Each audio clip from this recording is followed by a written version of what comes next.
buenas tardes, bienvenidos, felices Altagracia y yo de que ustedes estén ahí acompañándonos como cada sábado por aquí por Teleradio América a las 6 de la tarde. Tati, ¿cómo estás tú? Hola Doris, bueno, ya tuve que avanzamos, como digo yo, en el mes de enero, avanzamos, ya estamos por más de la mitad del mes de enero. Dios mío, pero qué rápido, entiende. Bueno, el que empieza a trabajar como nosotros desde el día primero, aunque sea día de fiesta, ya uno se encuentra como que el año ha avanzado bastante, pero como dices tú, realmente ha ido pasando como el tiempo, sentimos que pasa más rápido que de costumbre. Así es, Doris, nuestra primera entrevista del año fue con el economista Jeffrey Lizardo, un experto en sistemas de salud, un hombre con una sapiencia enorme, sí, que dicho sea de paso acaba de ser nombrado como asesor de la Superintendencia de Salud.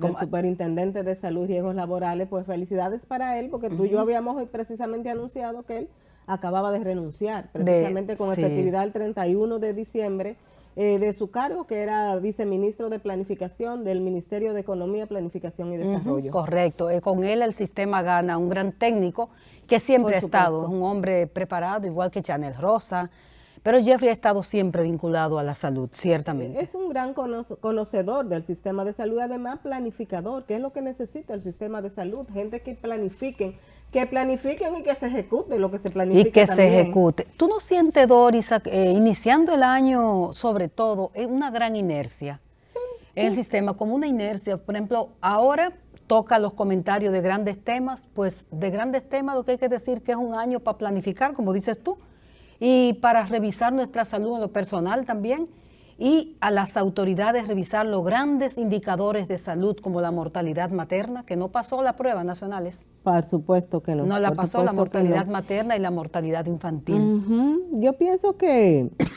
más que planificar es para ejecutar, Tati, porque en nuestro país todo está como estudiado. Cuando tú traes a técnicos y expertos como Jeffrey Lizardo, para seguir poniendo el mismo ejemplo, tú te das cuenta que aquí se sabe cuáles son las grandes prioridades y las grandes necesidades que tiene el país en materia de salud, que es lo que nos ocupa en este momento. Pero aquí lo que hace falta es como decir, bueno, vamos a empezar por aquí, porque como no enfocarlo en grande, ¿verdad? Hacerlo todo de un pronto, como decías tú, metas que sean logrables. O sea, ¿qué necesitamos? ¿Qué hay de prioridad en este momento? No, en todos estos años, y que según los expertos este año podría ser el punto de partida. Ese primer nivel de atención, esa atención primaria, esa prevención, ese sistema que haga ese crossover, ese cambio, y empecemos por la prevención. Por ejemplo, para tomar el indicador, la razón mortalidad materna o la mortalidad infantil, ciertamente, eso se ha estudiado de cabo a rabo, como decimos en el Cibao. ¿Sabes dónde están los problemas? Que el 98% de las mujeres son atendidas en centros de salud. Entonces, partos institucionales. Sí. Pero no, un trabajo que me comentaste esta semana que publiqué, hablaba una dula o acompañante del parto de la mujer. Hablaba de que las mujeres siguen pasando las de Caín. Hay maltrato obstétrico en los centros de salud público y privado. En los dos. Y privado, sobre todo. El público se siente más porque en el privado la mujer tiene su médico. La mujer tiene su médico de cabecera, como se dice. Entonces en el público tú vas y te atiende el primero que esté ahí. Entonces, por ejemplo, comenzando por ahí, ¿y quién te dijo a ti que la mujer tiene que ser maltratada a la hora de parir a su hijo? Y ningún paciente. No lo veamos solamente desde el punto de vista de la mujer, ningún paciente. Usted está reclamando un derecho. Además, usted está pagando impuestos, usted le asiste un derecho de recibir atención de calidad y con calidez. Y si no pagara impuesto, entonces es un ser humano lo que hay de por medio. Por supuesto. Es un ser humano que hay de por medio. Entonces, son tareas que, como tú dices, más que planificarla, es tomarla de la gaveta donde están y comenzar a practicarla. ¿Qué vamos a hacer para que se nos mueran menos mujeres en el proceso de parto o después del parto, que es que se ocurre la mortalidad materna? La razón mortalidad infantil. Ya sabemos que el 80% de las muertes de bebés ocurren los primeros 28 días de nacido. Son neonatales. Son neonatales. ¿Qué hacemos? ¿Cómo hacemos? Está el personal, nosotros hemos visto, por ejemplo, en la maternidad de Altagracia, un personal sumamente dedicado, pero ¿qué hacer? ¿Qué falta? ¿Dónde que está el problema? ¿Dónde está el problema? ¿Por qué se nos mueren? Sabemos que hay cardiopatías, sabemos que hay malformaciones congénitas. Exacto, y todo eso, pero las muertes pero evitables. Son las mínimas, los casos mínimos son esos, o sea, el macro no tienen esos problemas. Correcto. Entonces, las deficiencias se han estudiado, las 3 principales causas de mortalidad materna, por ejemplo, también se han estudiado. Entonces yo pienso que es aplicar acciones, porque se lograron bajar algunos indicadores, pero en ese sentido de mortalidad materna e infantil, pero insuficientes totalmente. Que dicho sea de paso y mencionándolas, ya las principales causas son las infecciones, las hemorragias, por el tema de sangre que está sin resolver en el país. Por más que ustedes escuchen hemocentro y no sé qué cosa, es un problema sin resolver. Las infecciones y la tercera, y la hipertensión arterial. Vamos a dejarlo ahí, Altagracia, nos vamos a ir a la pausa porque tenemos un banquete, así que no se lo pierdan, va a ser interesantísimo este programa. Regresamos en un momentito.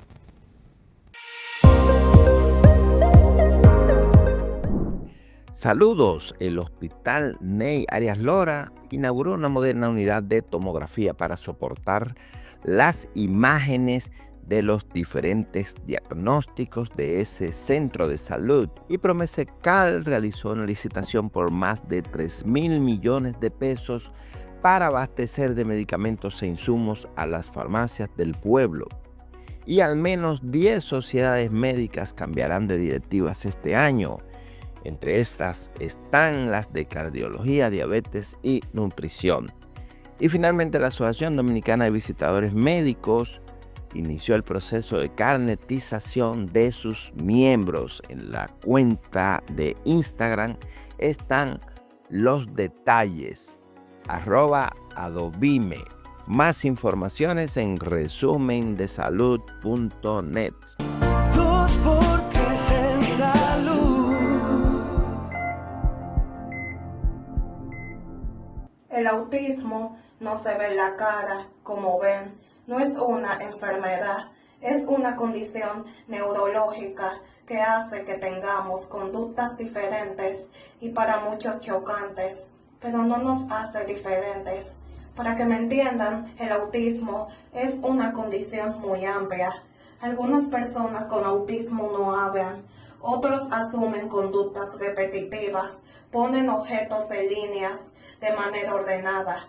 Otros manifiestan ira y rabia, se frustran, también puede ser que les moleste el ruido y casi siempre se les dificulta tener amigos. Gracias por continuar en 2x3 en salud. Se lo dijimos que tenemos tremendo banquete para esta tarde porque tenemos unos amigos que queremos mucho porque tienen muchísimas cosas en común. Ellos son hermanos, Fernando y Margarita Quiroz, son periodistas. Fernando y Margarita Quiroz han estado en diferentes medios de comunicación. Margarita es editora, ¿verdad, Margarita? Del periódico Hoy, del área de Vivir, del periódico Hoy. Bueno, y Fernando ha tenido muchísima experiencia también en muchísimos medios de comunicación. Hemos trabajado juntos en el periódico Listín Diario y en otros medios más. Así que con ellos vamos a hablar de un tema muy interesante porque ellos han llevado una voz cantante con relación al espectro autista, a lo que se pasa en República Dominicana en ese sentido, y con ellos vamos a abordar ese y otros temas vinculados a este sector salud. Bienvenidos, chicos. Gracias Dori, gracias Alta, gracias Tati, gracias por la invitación y gracias por el apoyo a esta causa. Buenas tardes, Fernando. Bueno, un placer estar acá con ustedes en su gran programa, que siempre lo veo, y realmente estas tardes son muy orientadoras. Y esos son de los temas que la familia necesitan, de lo que le pueden ayudar a contribuir a mantenerse sano. ¿Por qué se involucran ustedes, que son hermanos? Doris decía que tenían muchas cosas en común, sí. Los primeros 2 hermanos periodistas, y qué bonito, qué carrera tan linda han hecho. ¿Por qué se involucran ustedes en el tema del espectro autista? Bueno, realmente quien comenzó trabajos, reportajes sobre estos temas, de los primeros que se realizaron fue Margarita, mi hermana. En un momento que el mismo país y uno mismo desconocía, ¿verdad?, la dimensión de lo que implica el trastorno del espectro autista. Luego, estando en el Listín, Doris recuerda, Juan Salazar hizo una bonita serie sobre el autismo, yo aún no tenía hijos y me quedaba leyendo sobre esto, pero no sé por qué yo no entraba Al tema en sí. al tema, sí, y lo veía como por arriba, lo que era la problemática. Como le pasa a uno muchas veces. En el día a día, En el dije, día pero a el día. autismo, sí. y cosas. Exactamente. Pues llegó que tuve mi hijo, Fernando Gabriel, que tiene 15 años ya, y al año y tanto, casi llegando a los 2 años, nos dimos cuenta que estaba dentro del espectro autista, que es una condición del neurodesarrollo, Correcto. que impacta lo que tiene que ver con el habla, las habilidades sociales, el comportamiento. Ven muchos niños que tienen una hiperactividad fuera de lo común, que en el caso de los niños, entre los 12 a 18 meses, se pierden lo que los especialistas dicen la sonrisa social, que lo llaman por eso su te iba a nombre. decir, que cuáles fueron esas primeras Sí. señales que ustedes vieron en el niño que lo llevó a pensar en esto. Ningún caso es igual. Eso, ajá. Dentro del espectro autista, la Organización Mundial de la Salud habla de cada, si hay niños, uno puede estar dentro del espectro, pero en el caso de Fernando Gabriel, que mi esposa y yo, Irana, el niño llegó al año y balbuceaba mamá, el nombre de una mascota, la señora que lo atendía, y de repente quedó en cero. Eso es lo que Una dicen los involución. neurólogos, sí. Ok. Entonces lo llevamos a la pediatra y la pediatra nos dio la alerta, vayan a una psicóloga y realmente en el momento que nos informamos no fue de la mejor manera porque fue de golpe. Exacto. No nos trabajaron, no nos dijeron... Eso hay que trabajarlo en el país Es todavía. un duelo. Sí. Porque es un duelo. Entonces nos dijeron, él está, y el niño yo recuerdo que estaba sentado en su carro, de su andar, cochecito. en su coche, y él está dentro del espectro. Nos dijeron, eso es una condición, su hijo probablemente no podrá ir a la universidad, no se podrá casar. Pero venga. Y te dan toda esa información. Y entonces de choque, Sin ese día... preparar a los padres. O sea, llegamos a la casa, mi esposa llorando, yo dejé de ir al periódico y comenzamos todo un proceso hasta hoy a los 15 años. Vamos a dejarlo El ahí, caso de Fernando. Margarita es Vámonos otro con caso. Margarita. Margarita, ¿qué te motivó? Como decía Fernando, que tú empezaste primero que él a hablar de este tema o a enfocarlo y visibilizarlo a través de de los aportes que hace uno como periodista a través de los medios de comunicación. Sí, fíjate, Doris, yo tengo una amiga, que es una amiga de todos, que es una de las principales voceras de este tema, que es Odil Villavizar. Odil Villavizar tiene 2 niños ya adultos, Sí, ya son que tienen la condición, uno más severo que otro. Y se me acercó cuando ella era fotoreportera, todavía ya no soñaba con tener la Fundación Manos Unidas por el Autismo, y se me acerca y me dice, ayúdame, yo necesito que tú me entrevistes a una neuróloga sobre el tema autismo, específicamente sobre Asperger. Yo digo, ¿qué es eso? Pero como veo el dolor de la madre, ya yo tenía una hija, mi hija mayor, que estudia medicina hoy día. Yo hago el reportaje, recuerdo que a la doctora Dayana González, que trabajaba en Corazones Unidos y que una de las conocedoras del tema desde el punto de vista neurológico en el país. Hago el trabajo de Asperger, que gustó muchísimo, y lo describo como ese niño que se envuelve en una burbuja y que intenta salir y que no es comprendido ni por los padres ni por la misma sociedad. Sí, que lo que se decía es un muchacho inquieto. Jodón, Exactamente, que no entiende. era como el loquito de la casa que todos Exactamente. vemos en nuestros campos. Hoy día que nosotros tenemos esta conciencia Sabemos lo social, que es. sabemos lo que es e identificamos, Sí, fulano. sí. Entonces, a raíz de eso, yo me vi motivada por el tema, no sé por qué, o tal vez movido por la sensibilidad de esa madre, y decido, hago reportajes y sigo haciendo una serie de reportajes sobre el tema. Un tiempo después, 9 años después, yo quedo embarazada de mi segunda hija y veo cosas, señales también como mi hermano, que me llamaban la atención. Entonces, ¿Cómo cuáles en este caso? En este caso, mi hija era súper hiperactiva. Llegó un momento que mi esposo, Desde lo primero. de los primeros años, hasta los 3 años que fue diagnosticada, mi esposo, que el fallecido periodista Leo Hernández, me decía, no la vamos a llevar, porque nos daba miedo hasta sacarla. Después que yo comencé a formarme en el tema, me di cuenta que yo le estaba haciendo un daño a mi hija y que yo debía exponerla, porque si no la exponía, si no la enfrentaba a esta realidad, ella nunca iba a aprender nada. Entonces llegó un momento en que sí la dejábamos en casa, en que no... O sea, ella ponía muchas manos. Ponía rompía mucha, cosas. al punto, una anécdota, en un resort una vez, yo la dejé al cuidado de mi mamá, que vivía con nosotros en ese entonces, y de Leo, y yo fui a llevar un pamper a un zafacón, y cuando yo vi, se lanzó a una piscina de adultos. Que si no hay 2 adultos dentro de la piscina, la niña se me ahoga. Se me perdió una vez en un resort, y yo movilicé el resort completo. Yo me puse a pensar todo lo grande, hasta ese punto. Entonces, ahí mami me decía, no me hablaba, no me miraba a los ojos. Sí, que son características. Exactamente, nunca me caminó en puntilla, pero sí me movió. Y mami me decía, es que los niños hablan tarde, Margarita, es que los niños hablan tarde. Hay niños que hablan hasta los 5 años, que comienzan a hablar a los 5 años. Yo dije, no mami, tú sabes que nosotras como madre tenemos como esa intuición de que cuando hay algo anda mal. Ahí es que yo decido evaluarla. Y gracias a Dios la misma Odil, oye, como la cosa de la vida. Dios pone siempre las fichas en el lugar preciso. Una vez me reúno con Odil en el colegio de mi hija mayor y le digo las características, mi preocupación. Ella me dijo, tenemos precisamente una jornada, la fundación, ya Odil tenía su fundación y ya el CAI comenzaba. Tenemos una jornada de evaluación de niños, llama a la fundación para que te anoten. Un mes después me dan el diagnóstico. Su hija está dentro del espectro, su hija es funcional, está dentro de lo que se llama Asperger, que es un tipo de autismo, pero que ya la Sociedad Médica Americana lo sacó del espectro y que realmente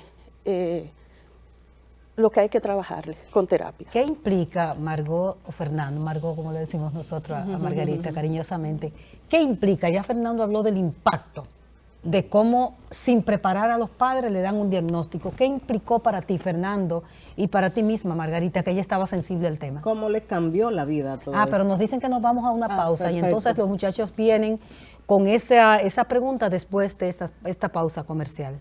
2 por 3 en salud.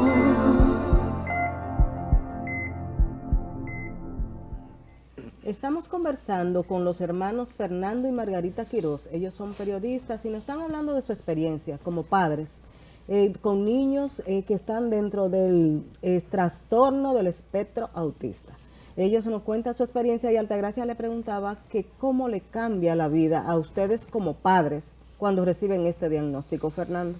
Bueno, usted sabe que desde que se concibe el niño o estamos a la espera, los padres nos vamos configurando la idea de qué va a ser el hijo o qué va a ser la hija, y se puede decir que no salga periodista, que sea médico, que sea ingeniero. Sí. Y uno vive dentro de ese sueño y de todas esas expectativas. Cuando llega una información de este tipo, que se rompen todos esos sueños, yo siempre lo he comparado de esa tarde, que yo digo que es gris, es como si uno fuera bajando en arena movediza y se va hundiendo hasta que desaparece.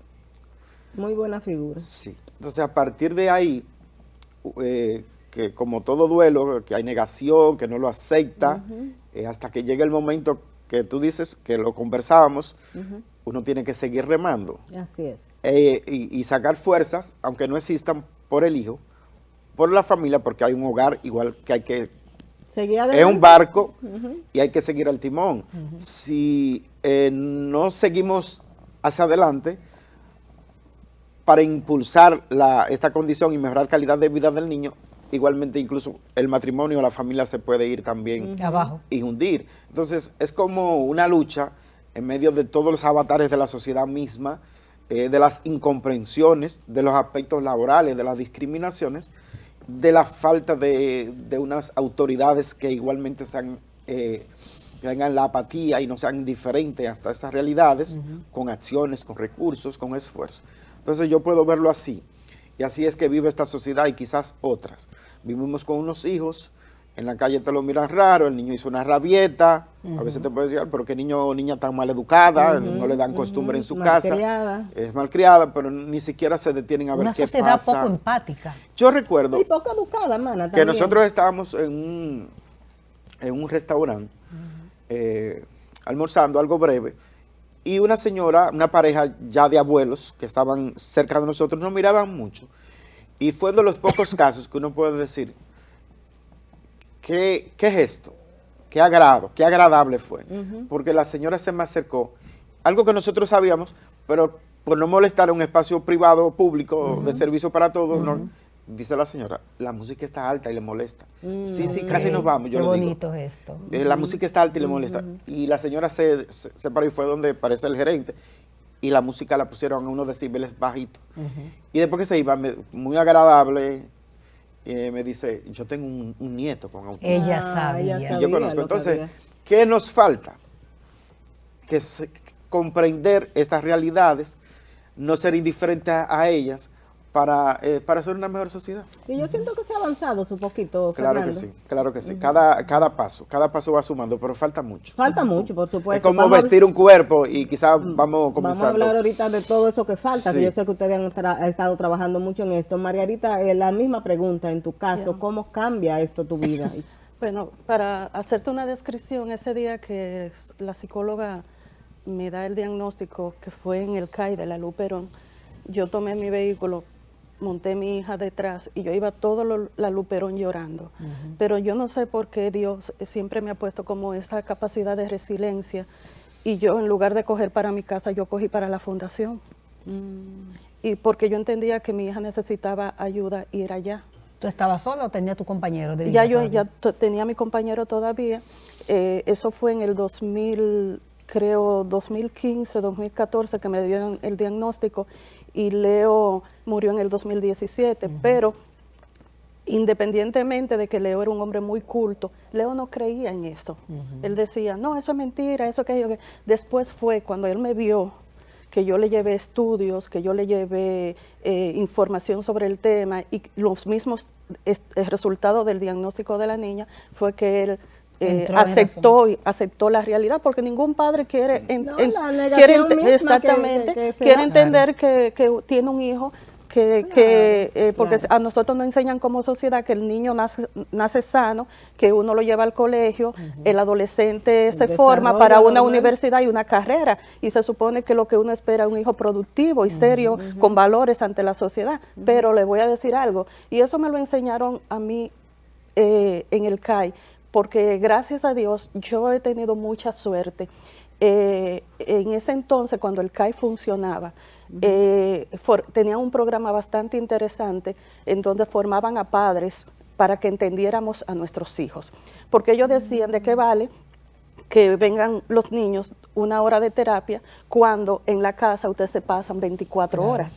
Entonces, el padre tiene que entender el comportamiento del niño para poder ayudarlo. Por eso hay que educar al padre. Por eso hay que educar al padre. Entonces, en ese tiempo yo duré 1 año como un diplomado, formándome e entendiendo, incluso hacían estudios científicos sobre manejo de estrés para los padres, ese tipo de cosas. Entonces, eso me llevó a mí, me ayudó a mí a hacer un poquito, aceptar más esta realidad. Y eso ayudó a Leo también a comprender qué fue lo que nos tocó y que realmente lo que nos tocó y como ya tenemos el manejo de la información, lo que hacía falta era terapia. Por eso yo llego a la fundación y le digo, mira, Odile, la sospecha, esto es lo que hay, ¿qué tú me ofreces? Y ahí me dice, no, comienza terapia de habilidades sociales, de conductual, que la necesitaba mucho porque esta condición, por ser una condición neurológica, afecta mucho la conducta. Claro. Por eso que mi hermano describía ahorita y decía que muchas personas ven en la calle a nuestros niños y cuando hacen una rabieta, exactamente, lo ven como mal educado, pero es la falta de información que hay en este país. Y yo creo que también mucha gente se hace el indiferente. Por eso debemos de seguir Porque no educando. me toca, eso no me toca a mí. Por eso la abuelita que mi hermano encontró en el restaurante hizo ese gesto. ¿Por qué? Porque entendía la realidad. Cuando comprendamos que no hay que tocarnos esa realidad, sino ver, sensibilizarnos socialmente, el mundo va a ser diferente. Qué bonito, qué bonito. ¿Cuál es la realidad, muchachos, ahora mismo en el país, que decía, abordaba Doris anteriormente? Hay una realidad y Fernando en específico ha estado denunciando, porque ya hay que decirle a nuestros amigos televidentes o recordarle que ya existe una ley en el país para todo, que engloba todo lo que es este renglón de la salud. Sí. Precisamente nosotros comenzamos en el 2021-2022 lo que llamamos una mesa de diálogo por el autismo, que forma parte de mi hermana, yo y mi esposa Irana y una serie de especialistas. Luego se interesaron en el tema los senadores Franklin Rodríguez y Dionis Sánchez. Pues ellos tuvieron la iniciativa de una ley. Hicimos vista pública a final de octubre de 2022. La ley fue aprobada en el mayo 2023 y promulgada por el señor presidente de la República el 5 de junio de 2023. Esa ley necesitaba, como muchas leyes, un reglamento que debió ser a los 120 días. Nosotros medíamos que debió ser el 5 de octubre de 2023 más o menos. Pues no se dio. Se emitió el decreto con ese reglamento en julio, de 2024. O sea que los plazos no se iban cumpliendo, pero aún así se emitió. Sí. Pues ya estamos en enero de 2025 y no vemos ninguna señales. O sea, más de 6 meses después. Y vamos rumbo a los 2 años de la promulgación de la ley, 17 meses. Pero ¿cuál es la importancia que tiene para esa ley tener ese reglamento? ¿Es un tema de aplicabilidad de la ley? Para aplicación, se supone que para las metas, para los plazos, para los presupuestos. Lo que, de todos modos, el reglamento no quedó bien claro, es muy difuso, está mal hecho, pero necesitamos que, como dice la ley, el Consejo Nacional de Discapacidad, que es el órgano rector del tema, el Ministerio de Salud Pública, el de Educación, el Servicio Nacional de Salud tal vez se integra de alguna manera también. Tiene que ver porque la red de hospitales públicos están llamados a ofrecer el servicio. El SENASA y las aseguradoras tienen que ver para las coberturas. ¿Qué es la ley? La ley es la atención, la inclusión y la protección de las personas con autismo y sus familias, porque muchas madres están sin empleo o han sido abandonadas por sus esposos o por sus parejas. Entonces, esa madre está en un desamparo, que no tiene ingreso económico, pero tiene la necesidad de atender a su hijo. El caso de mi hermana es admirable y único, porque ella sola, luego del fallecimiento de su esposo, con 2 hijas, tiene una hija estudiando medicina que es brillante, y su hija dentro del espectro, que aunque es muy funcional, hay que sobrellevarla para que esté en ese estatus, que esté en un cuadro de honor, en un colegio y demás. Ella tiene la formación académica, ella tiene quizás hasta la influencia social y pública. Los costos que implica todo eso. Ahí Fernando, vamos a pedirte ahí mismo un permisito, nos vamos a ir a una pausa para que tú nos sigas definiendo qué es lo que contempla esa ley, para que la gente sepa qué es lo que se busca. ¿Cómo no? Regresamos en un momentito. Claro. 2x3 en salud.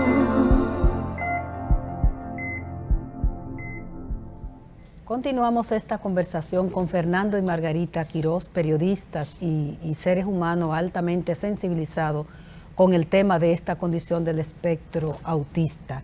Y Fernando nos estaba describiendo por qué la importancia de la ley, para qué es esa ley, qué contiene la ley, qué tan importante es, no para los que tienen un familiar, sino para todos los dominicanos, porque todos estamos imbuidos en la condición humana. Seguimos, impacta. Y miren, las familias con autismo, que no está medida, porque la ley llama a que haya un registro nacional de familias con autismo, que no se ha hecho porque la ley no se ha aplicado. ¿De cuántos casos, perdón, Fernando, se estaría hablando aquí en el país? ¿Se estima o qué? No, es que, por ejemplo, la Organización Mundial de la Salud, y es la referencia que tenemos que tener, habla de 188 niños. ¿Por cada? Por cada 100, uno nace dentro del espectro. Según la OMS, no nos salimos de ahí porque aquí no está medido. ¿Por cada 100 o por cada 100.000, Fernando? No, por cada 100. Por cada 100 niños, uno dentro del espectro autista. Entonces, ¿qué es lo que está llamado la ley? Que el Estado se haga responsable desde la detección temprana. Si no hay detección temprana, no hay calidad de vida para ese niño con autismo, porque las terapias funcionan y a tiempo es que tienen que establecerse. Entonces, esas evaluaciones, esa detección, después de determinar, de acuerdo al caso, qué tipo de terapia, como decía mi hermana, es conductual, puede ser del aula, puede ser ocupacional. Y en todo el proceso, ver cuando el niño va creciendo en su evolución, los aspectos educativos, porque ahora los muchachos se quedan fuera del sistema educativo convencional. El mío no está dentro del sistema educativo convencional, es no verbal. No tiene las facilidades y las habilidades, por ejemplo, de Sara, mi sobrina.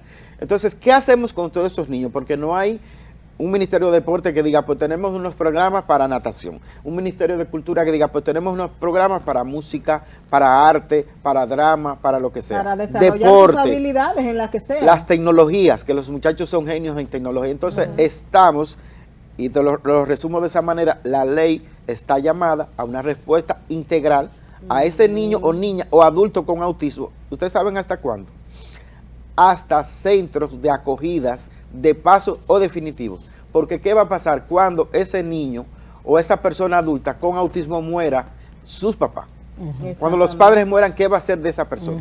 Queda en desamparo. Entonces, el Estado que se hace responsable de eso, o debe. Margarita, ¿qué implica para una madre, un padre, tener una familia, vamos a decirlo así? Como dice Fernando, tenemos la ley, pero todavía no hay nada garantizado. O sea, todo tiene que definirlo la familia y asumirlo la familia. ¿Qué implica? Mira, es un reto diario, porque estamos hablando que es un desgaste emocional y económico. Y físico, inclusive. Físico, porque por ejemplo en mi caso yo tengo que buscar dinero por diferentes vías para poder mantener a mi familia, pero además cuando yo llego a casa, que quiero quitarme la ropa en el mismo parqueo, exhausta totalmente.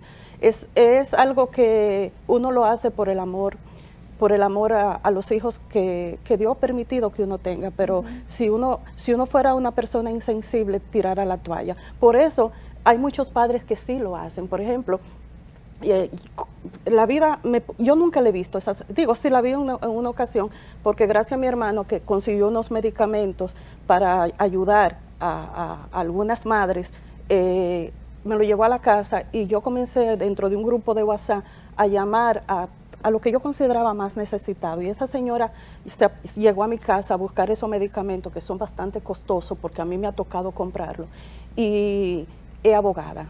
Eso para que ustedes vean, no mi realidad, la realidad de la mayoría de las madres de este país. Esa pareja, el hombre se fue a trabajar construcción, me describe ella, para Samaná. Ella es abogada.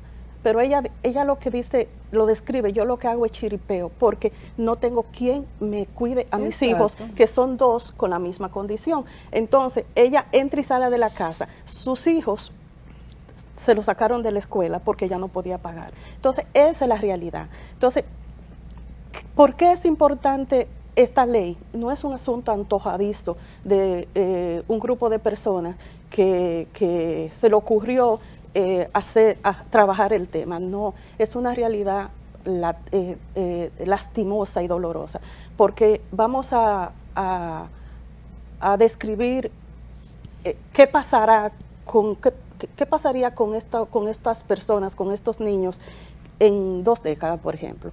Si las autoridades siguen indiferentes, si la ley no se cumple, que es una ley completa, porque vincula a todos los sectores, salud pública, educación, deporte, hasta Infoté para el asunto de formación de los técnicos, el Ministerio de Trabajo para la inserción laboral. Es decir, es una ley completa y es un favor que se le ha hecho a un gobierno que debe de celebrar que República Dominicana ya tenga una ley, como en otros países que salieron a la calle a celebrar. Nosotros como República Dominicana debemos de sentirnos orgullosos de tener una ley de conciencia social, que pensemos en la gente. Entonces, yo me pongo a analizar algunas veces, si yo fallo y no forma a mi hija, ¿cómo será la vida de mi hija en ese entonces? Pero aparte de eso, imagínense si no ayudamos a estas personas, si no la formamos con terapia, si no la insertamos en un ámbito laboral, en 20 años,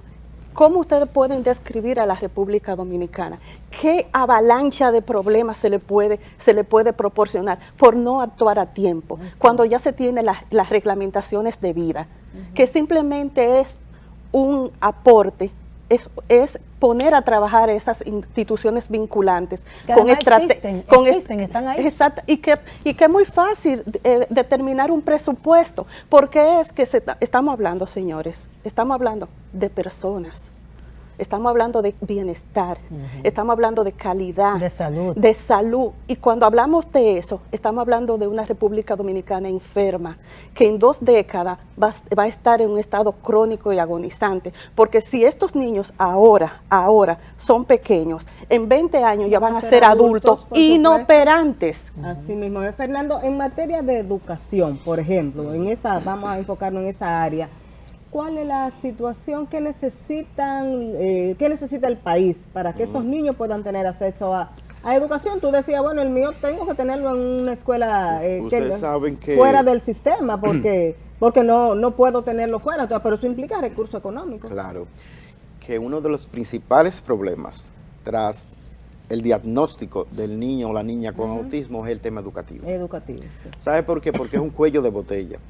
Cuando van llegando a la edad de los 3, 4, 5 años, dicen los maestros, no lo podemos tener en la escuela. Exacto. Porque no tienen las mismas habilidades que los demás niños típicos. Genera una especie de desequilibrio. Sí, además de en clases grupales, por el mismo comportamiento. Sí, sobre todo a veces en una porque escuela donde en una aula hay hasta 40 niños. Imagínate exactamente, tú. entonces ese niño no está configurado para ese Encajar tipo de ahí. educación. ¿Qué necesita el Estado? Yo le pregunto a mi sobrina Sara, cuando la visito, voy a casa de Margarita, ¿y qué tú vas a estudiar, Sara? Y ella me dice cine, y tú te pones a hablar con ella, lo que lee, y es un diálogo que quizás un licenciado Sí. de un grado universitario no lo tiene. Mi hijo tiene 15, es no verbal, pero ya él tiene una exposición de pintura, y los críticos de arte que han visto sus obras, Ven profundidad. han maravillado y se han expresado en lo que él ve. Dice, pero que eso no es posible. Y él se expresa en sus colores. Porque y se habla de inteligencias pero no porque yo lo diferentes. diga. O sea, nosotros incluso lo hicimos en vivo, en una exposición en Agaramón, y en el misma exposición, él hizo sus obras a su estilo y la hizo y le queda bien. Entonces, ¿qué falta?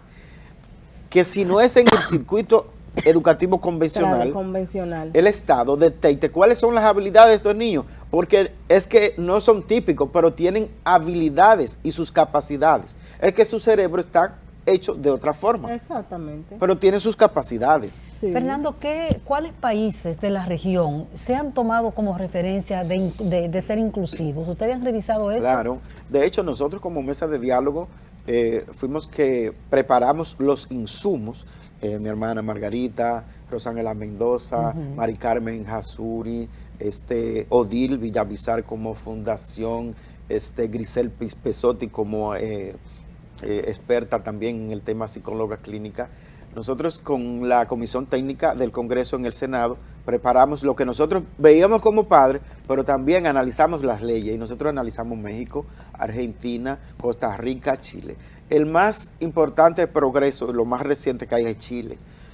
Pero el presidente Gabriel Boric hizo un acto en el Palacio Nacional.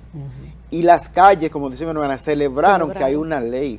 Y ellos decoraron el palacio, la casa de gobierno, como le llaman, con los colores y con símbolos propios, temáticos de lo que es el autismo. Qué bonito. Con el color azul, con el ensamblaje. Esa cosa es bonita, que una autoridad se pueda sensibilizar de este tema. Porque ponga usted que no es el caso de la primera dama, de la vice, del presidente actual, que sus niños o de sus hijas, pero puede ser un nieto luego de cualquiera, y no lo estamos deseando, pero son realidades. Son realidades, ¿Tú me nadie se entiendes? escapa. Son realidades. Entonces, hoy tú no haces algo porque no está en tu zapato. Y quizás luego, tal vez sea tarde luego, porque cuando yo pude haberlo hecho, no lo hice.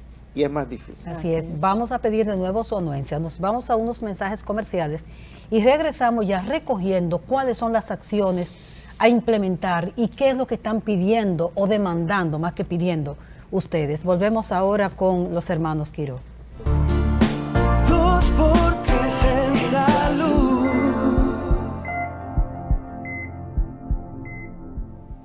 Seguimos hablando con Fernando y Margarita Quiroz sobre el espectro autista. Fernando, decía Altagracia, ¿qué es lo prioritario, qué es lo primordial que necesita aplicar República Dominicana para poder ver ya aplicada todos estos conceptos y todas estas situaciones que ustedes recogen en la ley, que ya la tenemos, pero que no se ha aplicado? Ahora mismo la desesperación, al día de, no de hoy, de ayer, de antes de ayer, de hace 2 años, es el golpe de bolsillo que tiene la familia con autismo.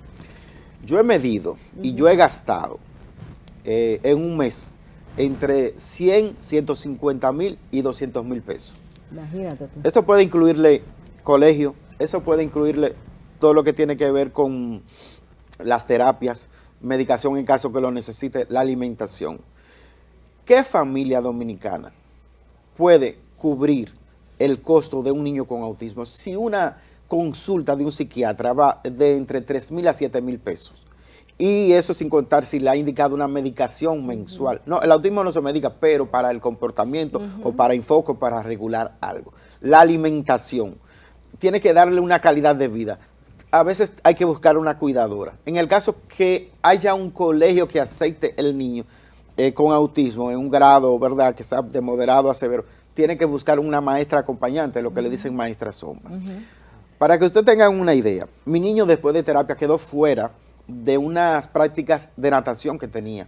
Cuando volvimos nos dijeron, mira, hemos reducido personal. ¿Qué necesitamos ahora?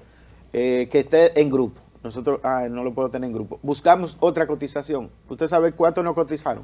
25 mil pesos por mes para darle solo un para servicio natación. para Natación la solamente. natación. Entonces, ¿de qué estamos hablando? Que el Estado tiene que ser responsable de la detección, de la evaluación, de los laboratorios, de los hospitales, de la cobertura de la seguridad social, de que haya un centro educativo, porque la ley dice si no hay escuela hay que construirla. Entonces, a eso estamos llamados. Ahora mismo no hay nada. Ustedes pueden buscar y ir a los barrios. Tienen un niño con autismo. En las vistas públicas se dijo que hay madres o padres, porque no conocían el abordaje de este niño, que lo tenían amarrado en sus barrios, en las casas. Y eso es real. Eso es real. Entonces, vamos a sensibilizar los corazones y abrirlo y ver que esta realidad, como hay muchas otras realidades, porque a nosotros nos dicen, sí, pero hay otras discapacidades también. Sí, pero por unas hay que comenzar y nosotros no descartamos las demás. Exacto. Vamos a actuar. Ojalá y a todas se le dé la misma respuesta. Trabajemos por todas, pero esta no me la descarto, Exacto. porque esta es la realidad que estamos viviendo. ¿Cómo cuántas terapias se necesita? Dependiendo, ya uno sabe del Del grado, grado. ¿verdad? Requiere un niño a la semana que tienen los papás que andar con ellos, llevándolo, trayéndolo, yendo a los lugares. Mire, en mi caso, por ejemplo, al día, por ejemplo, te pueden indicar que te haga una hora, que te haga un horario de colegio, cuando necesitan un sistema integrado, por ejemplo, como el programa ABA, que tú dices, tráeme el niño, por ejemplo, un 1 de la tarde, 4 horas. ¿Pero qué significa eso? Nosotros llegamos a pagar 6 horas a la semana, usted la calcula cuántos son al mes, 37 mil pesos por un programa Por privado. un programa. Sí. Un programa por una hora. No, o sea, el programa, es 6 horas a la semana, 24 horas al mes, 37 mil pesos. Para esas terapias, que son enfocadas en diferentes habilidades y demás. Eso es un sistema privado. Están las fundaciones, está el CAI, pero están desbordados. Tú llamas a Odila ahora mismo, dice, estamos recibiendo el triple de demanda. Usted llama al CAI ahora y tú te vas a encontrar con una lista de espera de 2,000 familias. Sí. Pero eso significa que esa familia tiene que esperar, el que llega hoy, a hacer la solicitud de 3 a 4 años para que te lo atiendan. Que es un tiempo que se pierde. Y el cerebro de ese niño o de esa niña, ¿cómo reacciona en ese tiempo? Exactamente. Entonces, eso es escandaloso lo que está pasando. Así es. Yo no sé, Margaret, qué tienen ustedes de información al respecto, pero nosotras, Doris y yo, que cubrimos todos los años el Congreso de la Sociedad de Neurociencias, los neurólogos y neurocirujanos, ellos dicen exactamente lo que acaba de decir Fernando, cada vez más, pero la ciencia no sabe por qué. La ciencia no sabe nada. Se habla de genética, se habla incluso hasta de vacuna, que muchos descartan la teoría. Factores ambientales. El medio ambiente, la alimentación. Hoy día se habla de un intestino enfermo. Sabemos que el intestino es el segundo cerebro y que hay muchos alimentos que tienen plomo, que tienen muchas sustancias, que eso le hace daño al sistema neurológico de estos niños y de cualquier persona. Entonces, a ciencia cierta no sabemos la causa, pero sí sabemos que se está desbordando. Es una población que tú conoces, Dori conoce, nosotros conocemos, y donde quiera hay un niño con una condición. Entonces, los centros están desbordados. Los centros están desbordados, y en una ocasión, a raíz de, todavía no se había promulgado la ley, el CAI, las nuevas autoridades del CAI, nos llaman a nosotros como mesa del diálogo para una reunión era como a manera como de un tanteo, porque ya yo sé que ellos sabían que se iba a promulgar la ley. Y nosotros, mi hermano, le propusimos a ellos que como ellos no tenían ya capacidad para atender a estos niños, que hablaran con los gobernadores de las diferentes provincias y los alcaldes, para que en esos espacios, con especialistas formados por ellos mismos, le den facilidades a estas familias, porque tal vez sería un ideal tener un CAI en cada provincia, que puede ser, pero realmente, rápidamente, ante la urgencia de esta situación, se pueden habilitar con 2 o 3 psicólogos por zona, capacitados, por supuesto, para, tanto en las alcaldías como en las gobernaciones o el espacio que ellos destinen, ayudar a estas familias. Y ellos quedaron.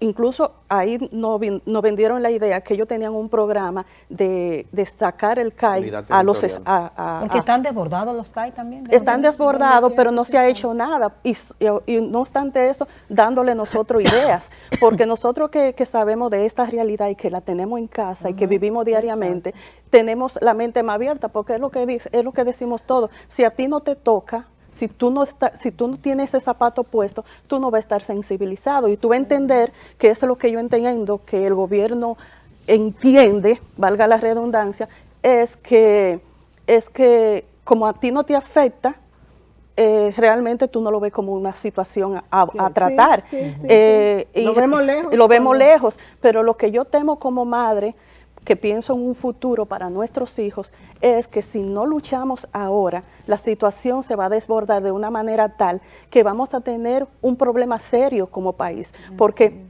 ¿qué exige la ley? ¿Por qué es importante la ley? Lo primero es saber cuántos son, cuántas familias tienen niños con la condición. Después de eso, un diagnóstico temprano. Señores, cuando tenemos un diagnóstico temprano que se le da, por tanto, una intervención temprana. Eso te iba a decir, el diagnóstico y la intervención, o sea, que haya las herramientas. Exactamente, las cosas cambian, porque Sara Leonor y Fernando Gabriel son 2 ejemplos. Fernando Gabriel es un niño no verbal, pero se expresa. ¿De qué manera se expresa? A través del arte. Mi hija se expresa, pero porque fue tratada, porque recuerden que antes de los 5 años mi hija no hablaba. Entonces, ¿qué deja claro eso? Que es por las terapias y por el empeño de una familia, pero eso es el caso de ustedes particular, que han podido, que tienen la educación y las posibilidades de ayudar a sus niños, pero la mayoría de las familias que tienen niños en estas condiciones no pueden hacer eso. Entonces, ¿cuál ha sido por la situación económica? Exactamente. Entonces, por esa situación económica y porque el gobierno o las autoridades saben a cuánto asciende por familia el gasto mensual, entonces ellos han querido, de una manera, digo yo, hasta burlesca, otorgarle a algunas familias, a través de CONADI, 6,000 pesos mensual. ¿Qué son 6,000? Óyeme, la realidad, si ellos se sentaran con nosotros, o se sentaran con quien quieran que sea, pero que aborden el tema, para crear estrategias efectivas que beneficien a esta población, se dieran cuenta que 6,000 pesos es una burla y que ellos nunca debieron de hacerlo. ¿En cuánto anda el gasto mensual, Margarita? Más de 100,000 pesos. Más de 100,000 pesos. Imagínate, muchos de niños de estos hay que pagarle un colegio, hay que pagarle terapia, y una terapia por 1 hora son 6,000 y 7,000 pesos. Cuando un niño, dependiendo del caso, requiere varias terapias, por ejemplo, conductual, del habla, de habilidades sociales, psicopedagógica, de psicoaprendizaje. Imagínate ese escenario. Hay que comprar medicación, hay que comprarle en muchos casos alimentos libres de gluten. Es una serie de cosas que realmente, pero a mí algunas veces me duele cuando algunas familias se me acercan, alguna madre me dice, ¿tú fuiste a buscar la ayuda de CONADIS? Y yo, como a manera de sensibilizar, le digo, es que, ¿qué te gustaría a ti? Yo no la desencanto de esa manera, pero yo la hago razonar. ¿Qué te gustaría a ti? que te den 6,000 pesos o que te faciliten terapias efectivas supuesto. a bajo costo. Por supuesto, Exactamente. en una palabra, Fernando, porque ya tenemos que despedirnos, ¿cuál es la demanda en este momento a la sociedad dominicana y al Estado dominicano? Acción, el 2025 sea realidades, que no haya soluciones totales, pero que se vean señales de inicio, que se mida para saber los profesionales, los médicos, los psiquiatras, los psicólogos que se necesitan, y que estas madres, a través de educación, de salud pública en los hospitales, se determinen quiénes son, y las que más vulnerables estén se vayan ayudando, porque de una manera tenemos que comenzar, pero haciéndonos los indiferentes, los sordos, tocamos puertas y no nos oyen, así nunca vamos a llegar. Muchísimas gracias a nuestros amigos, colegas de profesión y hermanos de la vida, Fernando y Margarita Quiroz, por su participación y por educarnos y ayudarnos tanto en este tema. Excelente programa, así mismo es. Así es, y a ustedes muchas gracias. Si no pudo ver el programa en el canal habitual, entonces en nuestro canal de YouTube, 2x3 en Salud. Búsquelo para que se eduque también sobre este tema. No importa que usted no tenga un hijo con esta condición. Eduquémonos y ayudemos. Nos vemos la próxima semana.